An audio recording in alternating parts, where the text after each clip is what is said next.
mal ganz von vorne anfangen, ganz, ganz weit vorne. Wenn wir nämlich erstmal darüber reden, wo Whisky eigentlich alles herkommt.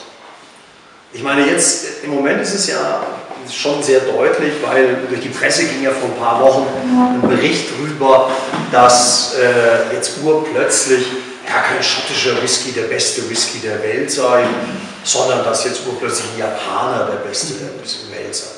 Da sind ja für einige Leute da Welten zusammengebrochen. Um Gottes Willen, ein Japaner bester Whisky der Welt, das geht ja gar nicht.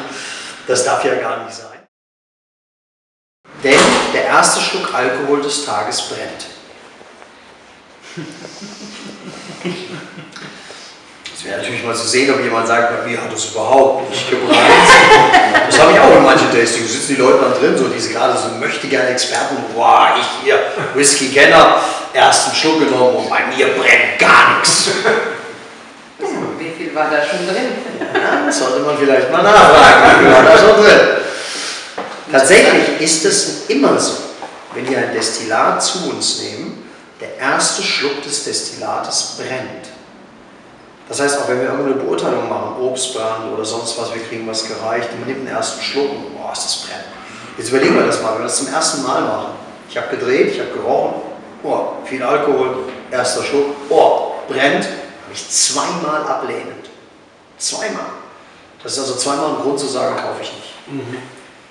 Wie können wir das aber umgehen, um mal richtig rauszukriegen, wie das Destillat wirklich ist? Der letzte Stück. Profis, habe ich ja schon gemerkt. Also, nehmen wir mal einen zweiten Schluck dazu. Du musst dich eben dran gewöhnen, ne? Interessant ist, dass wir bei diesen Whiskys hier haben wir ja auch im Mund so ein bisschen das Gefühl, dass es rum wäre, diese Süße zum Beispiel. Süß können wir ja schmecken. Wir können süß, sauer, bitter, salzig und umami, fettig und metallisch. Das können wir rausschmecken. Das können wir wirklich von der Zunge her wahrnehmen. Aber hier sind Aromen drin, wie zum Beispiel Zimt. So eine ganz feine Zimtnote. Die können wir gar nicht schmecken. Riechen, ja, aber schmecken können wir sie nicht. Zimt ist nicht schmeckbar. Es sei denn, ich mache es retronasal. Diesen Effekt haben Sie gerade jetzt. Das heißt, wir haben eine Verbindung zwischen Mund-Rachenraum. Und dadurch, dass wir atmen, bringen wir Sauerstoff ran. Das heißt, diese Atmung sorgt dafür, dass das, was im Mund bei diesem Augenblick drin lassen, ein bisschen wärmer wird, dass das, was da verdunstet, das kriegen wir jetzt auf unser olfaktorisches Zentrum, das riechen wir jetzt und nehmen das dann als Geschmack wahr. Wir riechen es eigentlich, schmecken es aber gar nicht. Aber wir sagen, wir schmecken es. Es schmeckt nach Zimt.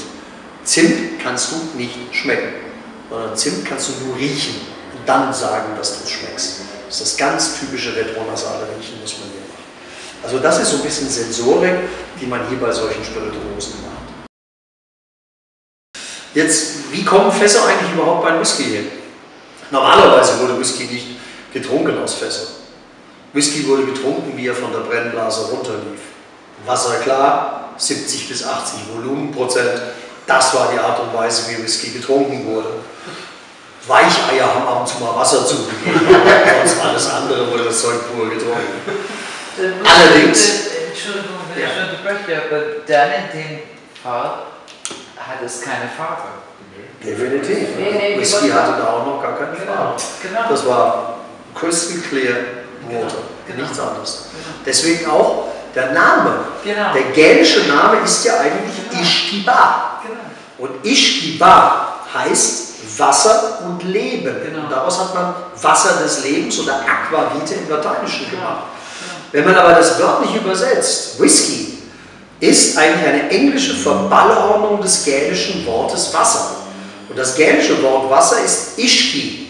Und da gibt es unterschiedliche Schreibweisen. Es gibt die schottische und es gibt schottisch-gälisch. Es gibt also die Lernen-Schreibweise und es gibt die Schreibweise im irisch-gälischen. Im schottisch-gälischen schreibt man es U-I-S-G-E. Wenn man das jetzt mal englisch ausspricht, also U-I-S-G-E, Whisky. Das heißt, das, was wir heute als Whisky bezeichnen, heißt wörtlich übersetzt wirklich nur Wasser. Literarisch übersetzt wird es als Wasser des Lebens. Und deswegen bezeichnen viele Whisky als Wasser des Lebens. Ja, rein formell ist es falsch. Rein formell ist das Wasser. Nichts anderes.